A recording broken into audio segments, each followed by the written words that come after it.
शादी के बाद एक दिन मैं जैसे ही नहा धोकर तैयार होकर सुबह कमरे से बाहर निकली तो मेरा देवर मुझे घूर घूर कर देखने लगा और फिर मेरी तरफ आगे बढ़ते हुए बोला कि मुझे दूध पीना है।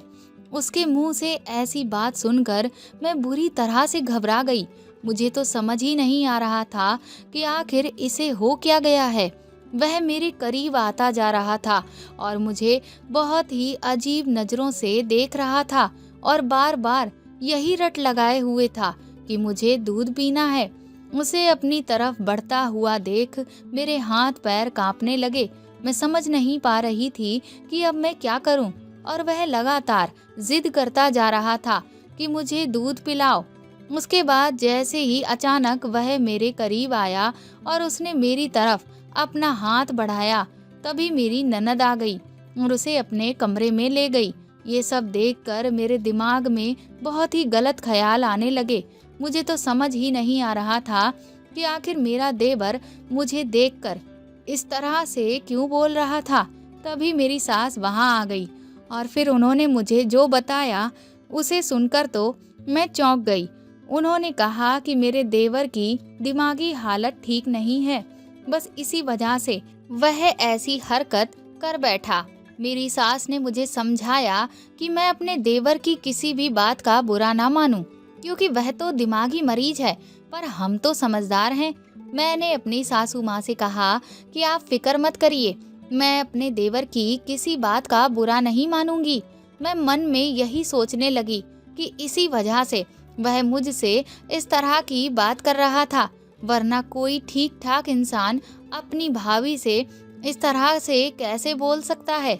लेकिन मुझे ये चीज़ बहुत अजीब लगती थी कि मेरा देवर मुझे जब भी देखता था तो घूर घूर कर मेरे सीने की तरफ देखकर दूध पीने की जिद करने लगता था, जिस कारण मैं बुरी तरह से घबरा जाती थी।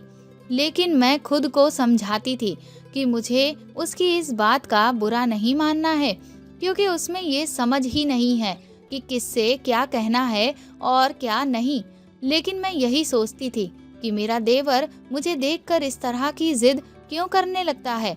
घर का सारा काम निपटा कर मैं अपने कमरे में आराम ही कर रही थी कि तभी मेरी सास कमरे में आ गई। उन्हें अचानक से कमरे में देख मैं थोड़ा सा चौंक गई। मैंने जल्दी से खुद को संभाला और अपनी सास से पूछा, क्या हुआ माँ जी, सब ठीक तो है? क्या आपको मुझसे कुछ काम था? मेरी सासू माँ मुझसे कहने लगी कि मैं तुमसे एक बात कहने आई थी। मैंने कहा, बताइए माँ जी, क्या बात है? तो वह मुझसे बोली कि देखो बहू, मेरी बात का बुरा ना मानना, तुम्हारा जिस्म भरा भरा है, ऊपर से तुम्हारा देवर थोड़ा पागल सा है। उसके दिमाग की हालत ठीक नहीं है, जिसकी वजह से वह कुछ भी बोल सकता है और कुछ भी कर देता है। इसलिए तुम जब भी अपने कमरे से बाहर निकलो तो अपने आप को अच्छी तरह से ढक कर निकला करो। मैं खामोशी से उनका मुंह ताकने लगी। उन्होंने जो भी कहा उससे मुझे हैरानी हो रही थी। मैं सोचने लगी कि अगर वह इतना ही पागल है तो फिर उसे अस्पताल में भर्ती क्यों नहीं करवाते। लेकिन खैर, सास की बात इतनी भी बुरी नहीं थी। मुझे वाकई इस बात का ख्याल रखना चाहिए था। मैंने सोचा कि अब मैं उनसे इन सब चीज़ों को लेकर क्या सवाल जवाब करूं। उन्होंने मुझे सही बात समझाई है।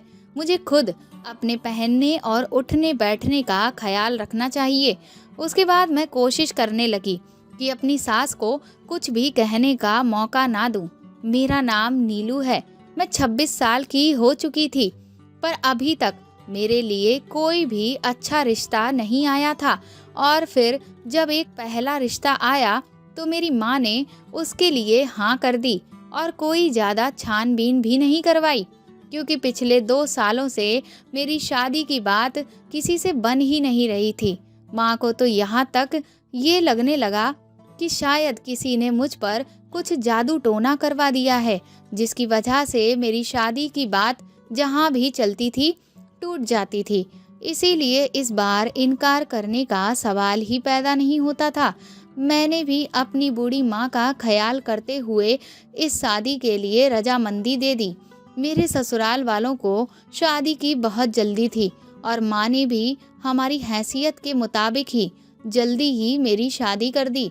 शादी के बाद ही मुझे ये पता चला कि मेरा पति तो विदेश में नौकरी करता है, इसलिए वह शादी के कुछ ही दिनों बाद वापस विदेश चले गए। मुझे इस बात की बहुत ज़्यादा हैरानी थी, क्योंकि उन्होंने हमें शादी से पहले आखिर इस बात को क्यों नहीं बताया कि मेरा पति विदेश में नौकरी करता है। जब मैंने अपनी सास से इस बारे में पूछा कि आप लोगों ने ये बात पहले क्यों नहीं बताई, तो वह एकदम से घबरा गई और मेरी इस बात को नज़रअंदाज करने लगी। लेकिन जब उन्होंने मेरी बात का कोई जवाब नहीं दिया, तो मैंने एक बार फिर से अपने इस सवाल को दोहराया। तो वह थोड़ा सोचकर मुझसे बोली कि तुम्हारे कदम इस घर के लिए बहुत ही अच्छे साबित हुए हैं बहू। मेरे बेटे का जल्दी ही वीज़ा लग गया। नौकरी के लिए तो उसने वहाँ पहले ही अप्लाई कर रखा था, और देखो तुम्हारे उसके जीवन में आते ही उसकी कितनी अच्छी जगह नौकरी लग गई। मैं मन में सोचने लगी कि लेकिन इसमें छुपाने वाली क्या बात थी। अगर वह हमें पहले ही बता देती कि मेरा पति विदेश में नौकरी करता है, तो इससे हमारे सारे रिश्तेदार और मोहल्ले वाले मेरे पति की और भी ज़्यादा इज्जत करने लगते। लेकिन न जाने क्यों उन्होंने इस बात को बताना ज़रूरी नहीं समझा। मेरी अभी नई नई शादी हुई थी, इसलिए मैं ज़्यादा कुछ कह भी नहीं सकती थी। फिर मैंने इस बात की तसल्ली कर ली कि चलो मेरे पति की एक बहुत अच्छी नौकरी लग गई है, और मैं अपने ससुराल वालों के दिल में अपनी जगह बनाने की कोशिश करने लगी। मेरी ससुराल में मेरे पति के अलावा मेरी सास, ननद और 20 साल का देवर था, जिसकी दिमागी हालत ठीक नहीं थी। ये बात मेरी सास ने शादी के बाद ही हमें बताई थी। मुझे अपने देवर की दिमागी कमजोरी से कोई दिक्कत नहीं थी, क्योंकि मैंने शादी के बाद यही देखा था कि मेरी सास ही अपने बेटे के सारे काम खुद से करती थी, तो इससे मुझे कोई भी मुसीबत नहीं हो रही थी। मेरी जिंदगी ठीक ठाक गुजर रही थी।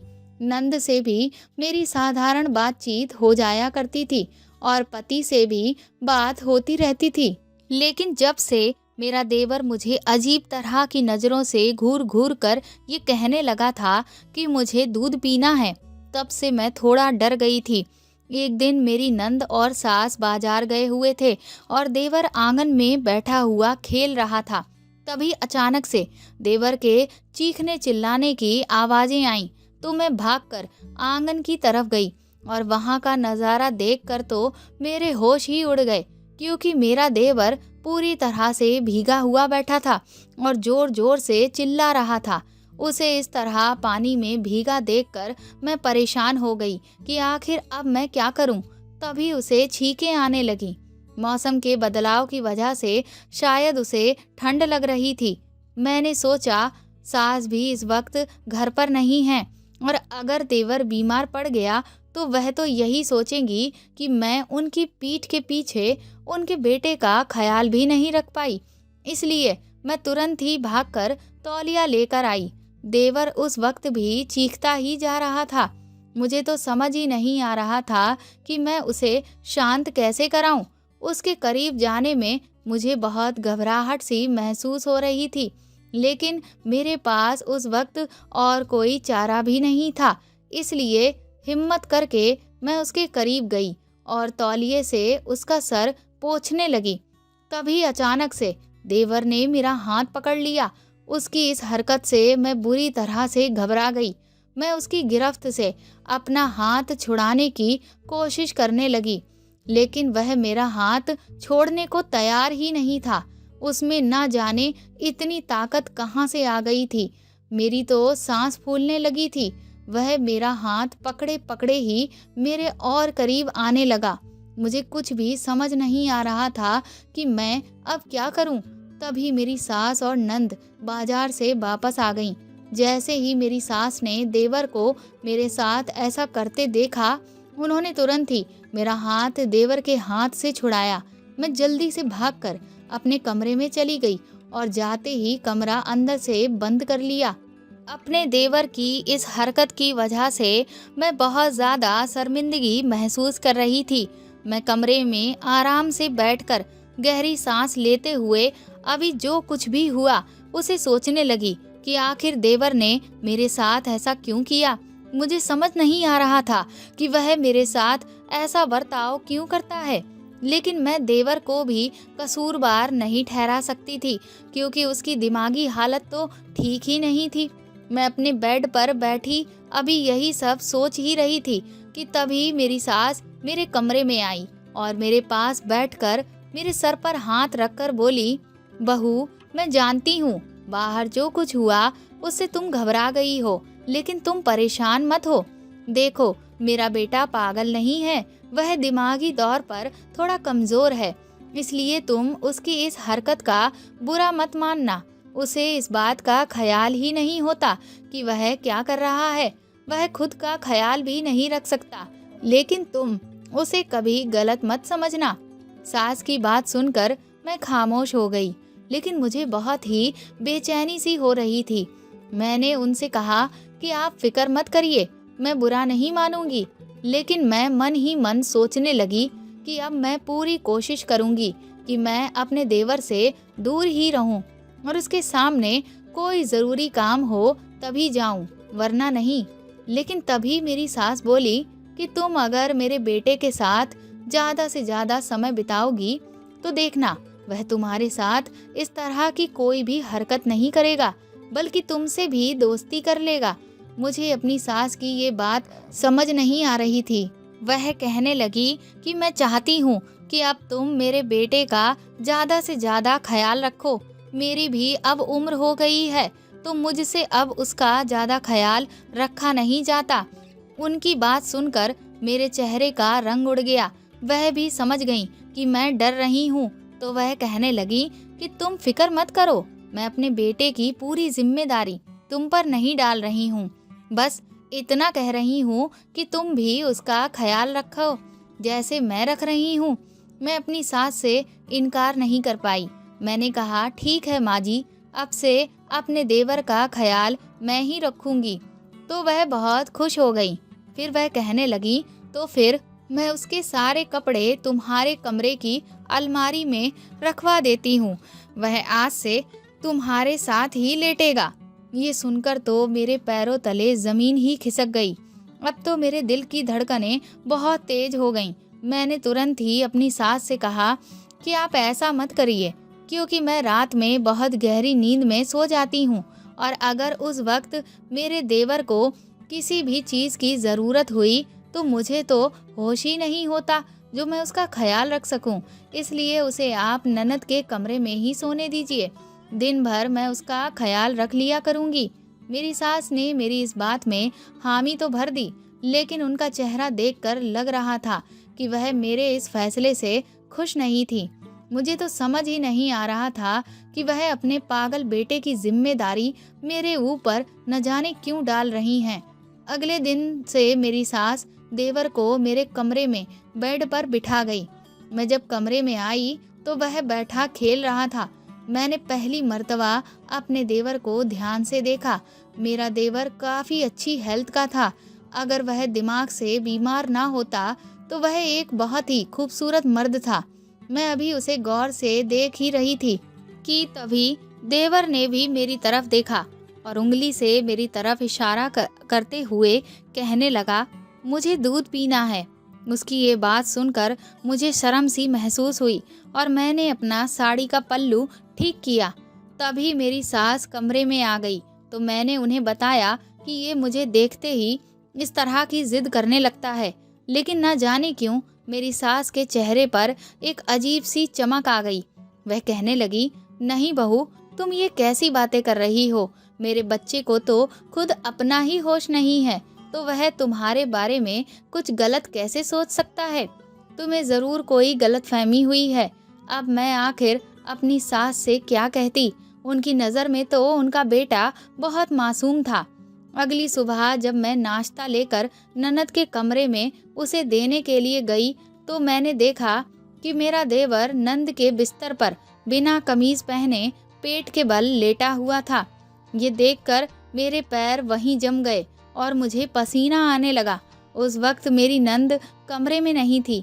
मैं तुरंत ही नाश्ता रखकर उसके कमरे से बाहर की तरफ दौड़ी तो सामने से नंद आ रही थी, तो मैं उससे टकरा गई। वह मुझसे चिल्लाकर कहने लगी कि भाभी, आप देखकर नहीं चल सकती हैं क्या? अपनी ननद के इस लहजे को देखकर मैं बुरी तरह से घबरा गई। अभी तक उसने मेरे साथ इस तरह से कभी बात नहीं की थी। मैं उससे बिना कुछ कहे अपने कमरे में चली आई। कुछ दिन सारे वक्त मेरे दिमाग में देवर और ननद को लेकर कई सारे सवाल आते रहे। अब मुझे बहुत ही अजीब सा लगने लगा था। रात को बाकी के काम निपटा कर जब मैं अपने कमरे में पहुंची, तब मुझे याद आया कि मैंने आज छत से कपड़े तो उतारे ही नहीं। मैं तुरंत ही छत से कपड़े उतार कर लेकर आई और ननद के कमरे में उसके कपड़े देने के लिए गई। नंद के कमरे का दरवाजा पहले से ही खुला हुआ था, इसलिए मैं बिना दरवाजा खटखटाए सीधा अंदर चली गई तो देखा कि मेरी नंद देवर को कोई गोली खिला रही थी। लेकिन ना जाने क्यों मुझे अचानक देखकर वह बुरी तरह से घबरा गई और उसने उस गोली को अपने दुपट्टे में छुपा लिया। मुझे समझ नहीं आ रहा था कि इसमें छुपाने वाली क्या बात है। मैं उसके कपड़े वहीं रखकर चुपचाप कमरे से बाहर आ गई। फिर मैं सोचने लगी कि मेरे देवर का तो कोई इलाज नहीं चल रहा है, फिर नंद उसे कौन सी दवा खिला रही थी और मेरे अचानक कमरे में पहुंचने पर उसने उस गोली को छुपा क्यों लिया? आखिर वह ऐसी कौन सी गोली थी? तभी मैंने देखा कि मेरी नंद ने डस्टबिन में जाकर कुछ फेंका था, तो मैं नंद के वहां से जाने के बाद तुरंत ही डस्टबिन के पास गई तो उसमें पड़ी हुई चीज को देखकर तो मैं बुरी तरह से चौंक गई, क्योंकि वह जिस गोली का पैकेट था उससे मेरे दिमाग में हजारों सवाल आने लगे। दरअसल वह पैकेट मर्दाना ताकत को बढ़ाने वाली गोली का था। अब मुझे समझ नहीं आ रहा था कि मेरी ननद देवर को मर्दाना ताकत बढ़ाने की गोली आखिर क्यों खिला रही थी। उसे इस गोली की क्या ज़रूरत? मेरे दिमाग में बहुत ही गलत गलत ख्याल आने लगे। मैं सोचने लगी कि कहीं मेरी नंद देवर के साथ। फिर मैंने खुद को समझाया कि मैं बहुत ही घटिया ख्याल अपने दिमाग में ला रही हूँ। ऐसा कुछ भी नहीं होगा, इसके पीछे ज़रूर कोई और वजह होगी। लेकिन आखिर वह कौन सी वजह थी, ये मुझे समझ ही नहीं आ रही थी। सुभा देवर को उस हालत में देखना और अब ये गोली वाला मामला, मेरे दिमाग ने तो काम करना ही बंद कर दिया था। पहले मैंने सोचा कि मैं इस बारे में अपनी सास से पूछूं, लेकिन फिर मुझे लगा कि कहीं अगर मेरी सास को मेरी बात पर यकीन नहीं हुआ तो मैं उल्टा अपने लिए ही कोई मुसीबत ना खड़ी कर लूं। इसलिए मैंने सोचा कि इस बात का पता अब मैं खुद ही लगाऊंगी कि आखिर मेरी नंद देवर के साथ क्या कर रही है। थोड़ी ही देर के बाद मेरी ननद मेरे कमरे में आई और कहने लगी, ये लो भाभी, हल्दी वाला दूध पी लो।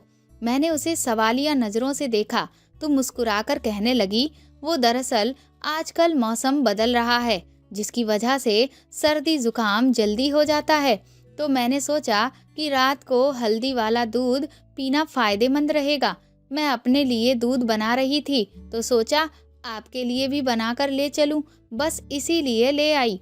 मैं मन ही मन सोचने लगी, मेरी ननद भी बड़ी अजीब है, कभी बहुत ही ज़्यादा मेरे साथ रूखा व्यवहार करती है तो कभी फिक्र करती है। तभी ननद कहने लगी, क्या हुआ भाभी, पी लीजिए दूध। मैंने तुरंत ही दूध पी लिया। मैंने सोचा कि अगर मैंने नहीं पिया तो शायद ये दोबारा से मुझ पर चिल्लाने ना लगे, क्योंकि इसका तो अब मुझे कोई भरोसा ही नहीं लगता कि कब ये नाराज़ हो जाए और कब ये खुश हो जाए। दूध पीने के तुरंत ही बाद मुझे ना जाने क्यों बड़ी ही गहरी नींद आने लगी। मैंने अपनी ननद से कहा कि मुझे नींद आ रही है, तो वह कहने लगी, हाँ हाँ भाभी, आप सो जाइए, मैं भी अपने कमरे में जाती हूँ। उसके बाद वह चली गई और मैं तुरंत ही लाइट बंद करके लेट गई। अगली सुबह जब मैं सोकर उठी तो मुझे न जाने क्यों अपने बदन में बहुत ही दर्द महसूस हो रहा था और कुछ अजीब सा लग रहा था, जैसे कुछ अच्छा ना लग रहा हो। मुझे समझ नहीं आ रहा था कि रात को तो मैं अच्छी खासी सोई थी। फिर सुबह उठकर अचानक से शरीर में दर्द क्यों होने लगा। मैंने सोचा कि फ्रेश हो जाती हूँ तो शायद उसके बाद मुझे थोड़ा ठीक लगे। जब मैं बिस्तर से नीचे उतरी तो मुझे महसूस हुआ कि मुझे तो चलने में भी दिक्कत महसूस हो रही है। मुझे काफ़ी दर्द हो रहा था नीचे, लेकिन ऐसा क्यों था कुछ समझ नहीं आ रहा था। पर धीरे धीरे मुझे ऐसा लगने लगा कि जैसे मेरे साथ कुछ हुआ है। मैं बहुत परेशान होने लगी। मैं तुरंत ही शीशे के पास गई। वहां जाकर देखा तो मेरी गर्दन पर कुछ नाखूनों के निशान थे। ये देखकर तो मैं बुरी तरह से घबरा गई। अब मैं सोचने लगी कि ये सब आखिर क्या है। क्या रात को सोने के बाद मेरे साथ कुछ हुआ है या ये सब मेरा वहम है। अब मैं इस बात को लेकर कुछ निश्चित नहीं थी, तो इसीलिए किसी से कुछ कह भी नहीं सकती थी। उस पूरा दिन मैंने जैसे तैसे घर का काम किया और देवर को संभाला, लेकिन मुझे चलने में बहुत ज़्यादा तकलीफ हो रही थी। मुझे तो समझ ही नहीं आ रहा था कि आखिर मेरे साथ ये हो क्या रहा है। 2-3 दिन के बाद लगभग आधी रात को न जाने कौन से वक्त मुझे नींद में खुद पर किसी बोझ का एहसास हुआ और अपनी गर्दन पर किसी की उंगलियों की छुअन महसूस हुई। मैंने जल्दी से आंखें खोली, लेकिन अंधेरा होने की वजह से मुझे कुछ भी नजर नहीं आ रहा था। मैंने चिल्लाते हुए उसे खुद से दूर किया।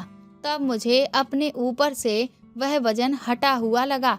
मैं उठकर सीधा अंधेरे में दरवाजे की तरफ भागी और दरवाजा खोलकर अपनी सास का दरवाजा खटखटाने लगी। जल्दी ही सास ने भी दरवाजा खोल दिया और हैरानगी से मेरी तरफ देखने लगी। मेरा शरीर पसीने से तरबतर था। मैं तुरंत ही अपनी सास के गले लग गई और रोने लगी। शोर की आवाज़ सुनकर नंद भी अपने कमरे से आ गई। सास मुझे ऐसी हालत में देखकर घबरा गई और बोली, क्या हुआ बहू, क्या कोई बुरा ख्वाब देख लिया है। मैंने अपनी सास से कहा, माँ जी मेरे कमरे में कोई था। ये कहकर मैं रोने लगी। सास ने मुझे हैरानी से देखा और बोली, ये तुम क्या कह रही हो, रात के 2 बजे आखिर कौन तुम्हारे कमरे में आएगा। तुम्हें पता भी है कि तुम क्या बोले जा रही हो। तुम्हारा पति तो यहाँ है नहीं और देवर इस काबिल नहीं है, तो भला कौन हो सकता है। मेरी सास ने कहा, चलो मैं तुम्हारे साथ चलकर देखती हूँ। जैसे ही मैंने अपने कमरे का दरवाजा खोला तो मेरी आंखें हैरानी से फटी रह गईं, क्योंकि कमरे की बत्ती तो जल रही थी और कमरे को देखकर ऐसा बिल्कुल भी नहीं लग रहा था कि वहाँ कुछ भी हुआ हो। यहाँ तक कि बिस्तर पर भी सिर्फ वहीं पर सिलवटें पड़ी हुई थी जहाँ मैं लेटी हुई थी। मैंने अपनी सास से कहा कि आप मेरा यकीन कीजिए, मेरे कमरे में ज़रूर कोई था।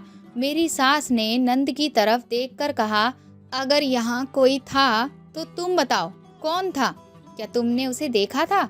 मेरी सास इस वक्त बहुत गुस्से में लग रही थी। मेरी नंद कहने लगी, भाभी मुझे लगता है आपने कोई बुरा ख्वाब देखा है। मैं डर की वजह से चुपचाप खड़ी रही। तब मेरी सास बोली, तुमने अपने बेकार से ख्वाब की वजह से मेरी सारी नींद खराब करके रख दी है। अब जाओ और आराम से जाकर सो जाओ और हमें भी सोने दो। अपनी सास और ननद के कमरे से जाने के बाद मैंने अपने कमरे का दरवाज़ा अच्छे से बंद कर लिया। जैसे ही मैं पलटी तो खिड़की के उस पार मेरी नज़र पड़ी, जहाँ से मुझे कोई साया दिखाई दे रहा था। मैंने गौर से देखा तो वहाँ कोई था जो तुरंत ही भागा। मैं दौड़कर जैसे ही खिड़की के पास गई तो मेरे पैरों तले ज़मीन निकल गई, क्योंकि दूसरी तरफ मेरी नंद मुझे खड़ी हुई दिख रही थी। अब मैं सोचने लगी कि क्या मेरी ननद का कोई आशिक था जो उससे मिलने आया था और मेरा और मेरी ननद का कमरा आसपास होने की वजह से गलती से वह मेरे पास आ गया। मैं सोचने लगी, क्या ये सब इत्तेफाक था या फिर मुझे परेशान करने के लिए ये सब किया जा रहा था। मुझे तो कुछ समझ ही नहीं आ रहा था कि आखिर ये हो क्या रहा है। वो पूरी रात मैंने करवटें बदलते हुए ही काटी। सुबह मैंने अपनी ननद को आराम से नाश्ता करते हुए देखा। मुझे उसके रवैये में कोई भी बदलाव महसूस नहीं हो रहा था। मैंने सोचा कि मैं अपनी सास को बताती हूँ कि कल रात मैंने किसी मर्द को कमरे की खिड़की से बाहर जाते हुए देखा था। लेकिन फिर मुझे लगा कि कहीं मेरी सास मुझसे ये ना कहने लगे कि मैं उनकी बेटी के चरित्र पर उंगली उठा रही हूँ और कहीं ये बात मुझ पर ही उल्टी ना पड़ जाए। इसलिए मैंने खामोश रहने में ही अपनी भलाई समझी और सोचा कि अब से मैं और भी ज़्यादा सतर्क रहूंगी ताकि किसी भी तरह के झमेले में ना फंसूं। अब मैं बहुत ज़्यादा परेशान रहने लगी थी क्योंकि इधर कई दिनों से मेरे पति से मेरी बात भी नहीं हो पा रही थी और मेरा मायका भी काफ़ी दूर था, तो मैं अकेले भी अपने मायके नहीं जा सकती थी। मुझे ना चाहते हुए भी यहीं रहना था, पर यहाँ न जाने क्या चल रहा था। लेकिन मैंने सोच लिया था कि इस बार जैसे ही मेरे पति से बात होगी, मैं उनसे मुझे अपने पास बुलाने के लिए कहूँगी। अगले दिन मेरी सास मुझे अपने साथ बाजार लेकर गई। जब हम वहाँ सामान की खरीदारी कर रहे थे, जिस दुकान से हम सामान ले रहे थे, तो वहीं मेरी सास की पहचान की कोई औरत उन्हें मिल गई। वह उनसे बात करने में मशरूफ हो गई। तभी मेरी नज़र थोड़ी ही दूर बने एक मंदिर पर गई। मैंने सोचा अब जब बाजार आई ही हूँ तो क्यों ना भगवान के दर्शन ही कर लूँ और उनसे प्रार्थना करूँ कि वह मेरी इन सारी परेशानियों को खत्म कर दें। मैंने अपनी सास से कहा कि आप बातें करिए, मैं अभी मंदिर से होकर आती हूँ। सास ने भी मुझे जाने की इजाज़त दे दी, लेकिन कहा कि जल्दी आना, देर मत करना। मैंने कहा ठीक है। फिर मैं मंदिर की तरफ चली गई। मंदिर में जाकर भगवान के दर्शन करके मुझे बहुत ही सुकून मिला। मैंने भगवान से प्रार्थना की कि वह मुझ पर अपनी कृपा बनाए और मुझे सारी मुसीबतों से छुटकारा दिलाएं। फिर जैसे ही मंदिर से बाहर जाने के लिए मैं पीछे पलटी तो सामने मैंने जो कुछ देखा उसे देखकर तो मेरे पैरों तले ज़मीन ही खिसक गई। मुझे तो ऐसा लगा जैसे मेरी दुनिया ही पलट गई हो। मेरी आंखों में आंसू उतर आए। मुझे समझ नहीं आ रहा था कि अब मैं क्या करूं। मैंने अपने आप को दिलासा दिया और फिर मैं वापस अपनी सास के पास लौट आई। मेरी सास ने जब मेरे चेहरे की उड़ी हुई हवाइयाँ देखी तो कहने लगी कि क्या हो गया बहू। तो मैंने उन्हें बहाना बना दिया कि मेरे सर में दर्द हो रहा है, बस इसीलिए। उसके बाद हम घर वापस लौट आए। घर आकर मैं खाना बनाने की तैयारी करने लगी, लेकिन मेरी आंखों के सामने से वह नज़ारा जा ही नहीं रहा था। अब मैं अपने दिमाग पर जोर डाल के सारी चीज़ों के बारे में एक एक करके सोचने लगी तो मुझे कुछ कड़ियाँ जुड़ती हुई सी नज़र आ रही थीं। उसी रात को मेरी ननद एक बार फिर से मेरे लिए हल्दी वाला दूध लेकर आई। मैंने उससे दूध लेकर पी लिया, लेकिन मैंने इस बात पर ध्यान दिया था कि मेरी ननद कुछ कुछ दिनों के बाद मेरे लिए दूध का गिलास लेकर आती है और जब भी मैं दूध पीती हूँ तभी मुझे तुरंत ही गहरी नींद आने लगती है और सुबह उठने के बाद मुझे ऐसा लगता है कि जैसे मेरे साथ वह सब हुआ हो। वरना जिस दिन मैं दूध नहीं पीती उस दिन तो मुझे इतनी गहरी नींद नहीं आती और ना ही सुबह उठकर उस तरह की फीलिंग होती है। इस राज के बारे में जानने के लिए मैंने आज जानबूझकर दूध पी लिया और अपने मोबाइल फ़ोन का कैमरा ऑन करके साइड में छुपा कर रख दिया ताकि मैं देख सकूं कि दूध पीने के बाद आखिर मेरे साथ ऐसा क्या होता है जिससे सुबह मेरी हालत बहुत ज़्यादा खराब होती है। थोड़ी देर के बाद मुझे गहरी नींद आ गई और मैं सो गई और जब सुबह उठी तो आज भी मुझे बिल्कुल वैसा ही लग रहा था जैसा हमेशा दूध पीने के बाद लगता है। मैं तुरंत ही उठकर सीधे अपने फ़ोन के पास गई और फिर मेरे मोबाइल में जो रात का वीडियो रिकॉर्ड हुआ था उसे देखा। उसे देखकर तो ऐसा लगा जैसे मुझ पर बिजली ही गिर गई हो। अब मुझे सब कुछ साफ साफ समझ में आ रहा था कि मेरे साथ क्या हो रहा है, लेकिन आखिर इस सब के पीछे वजह क्या थी वह भी मुझे जाननी थी। पर अब मैं किसी को भी छोड़ने वाली नहीं थी। उस दिन मैंने घर के सारे काम ठीक से किए और अपने व्यवहार से सास और ननद को जरा सा भी ये जाहिर नहीं होने दिया कि मुझे उन पर किसी बात का शक है। जैसे ही रात हुई, मेरी ननद फिर से मेरे कमरे में दूध का गिलास लेकर आ गई। इस बार मैंने दूध पीने का उसके सामने नाटक किया। उसे लगा कि मैं हमेशा की तरह पूरा दूध पी लूंगी, इसीलिए वह तुरंत ही कमरे से निकलकर बाहर चली गई और मैंने उस दूध को फेंक दिया। आधे घंटे के बाद ही मुझे कमरे के बाहर से मेरी सास, नंद और एक आदमी की आवाज़ सुनाई देने लगी। मेरी सास ने नंद से कहा कि जाओ, जाकर देखो कि उस पर दूध का असर हुआ है या नहीं। ये सुनते ही मैं जल्दी से अपने बिस्तर पर आकर आंखें बंद करके इस तरह से लेट गई जैसे मुझ पर दूध का गहरा असर हुआ हो।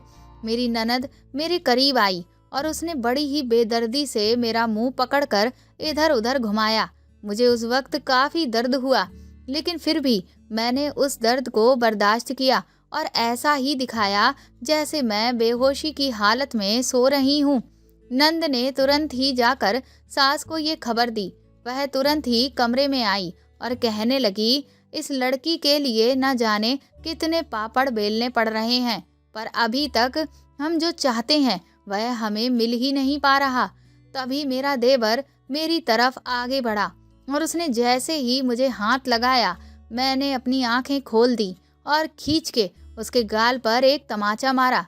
मेरे अचानक उठ जाने से मेरी सास और ननद भी भौचक्की रह गई, लेकिन इससे पहले कि वह मेरे साथ किसी भी तरह की जोर जबरदस्ती करती, तभी पुलिस आ गई और उन सबको गिरफ्तार कर लिया। पुलिस ने उस आदमी को भी गिरफ्तार कर लिया जो मेरी नंद और सास से बातें कर रहा था। मैंने पहले से ही कमरे में कैमरा लगा दिया था और मुझे किस तरह से वह लोग बेहोश करके मेरे साथ ये सब करने की कोशिश कर रहे थे, वह पूरा वीडियो भी मैंने सबूत के तौर पर पुलिस को दिखा दिया। वह आदमी जिसे पुलिस ने गिरफ्तार किया था वह और कोई नहीं बल्कि मेरा पति ही था। वह सभी लोग हैरान थे कि मुझे उन सब की सच्चाई आखिर कैसे पता चली। तब मैंने पुलिस के सामने ही उन्हें बताया कि जिस दिन मैं मंदिर में भगवान से प्रार्थना करने गई थी, उसी दिन मैंने मंदिर में अपने पति को एक बच्चे के साथ खड़ा देखा। ये देखकर तो मैं हैरान ही रह गई थी कि मेरा पति तो विदेश में नौकरी कर रहा है, फिर वह यहाँ कैसे है। पहले तो मैंने सोचा कि मैं खुद ही जाकर उससे ये सवाल करूं, लेकिन मुझे काफ़ी समय से अपने साथ होने वाली अजीबोगरीब हरकतों की वजह से ऐसा लग रहा था कि जैसे मेरे साथ कोई साजिश हो रही है। इसलिए मैंने उस वक्त कुछ भी नहीं कहा और तुम लोगों पर नज़र रखना शुरू कर दिया। मैंने सास से कहा कि तुम्हारी बेटी मुझे जब भी दूध देती थी तो तभी मुझे गहरी नींद आती थी और सुबह उठकर अपने शरीर में दर्द महसूस होता था। इसीलिए मैंने कैमरा लगाकर तुम्हारी सारी सच्चाई देख ली थी और आज पुलिस को बुला लिया ताकि तुम जैसे धोखेबाज लोगों को मैं सबक सिखा सकूं। उन लोगों ने बताया कि मेरे पति की शादी तो पहले ही किसी और से हो चुकी है, लेकिन मेरी सास का दूसरा बेटा दिमागी मरीज था तो उसकी शादी किसी से नहीं हो सकती थी। पर मेरी सास की इच्छा थी कि उसके पागल बेटे का भी वंश आगे बढ़े, इसीलिए उन्होंने दुनिया के सामने अपने बड़े बेटे को कुंवारा दिखाकर मेरी शादी उससे करवा दी।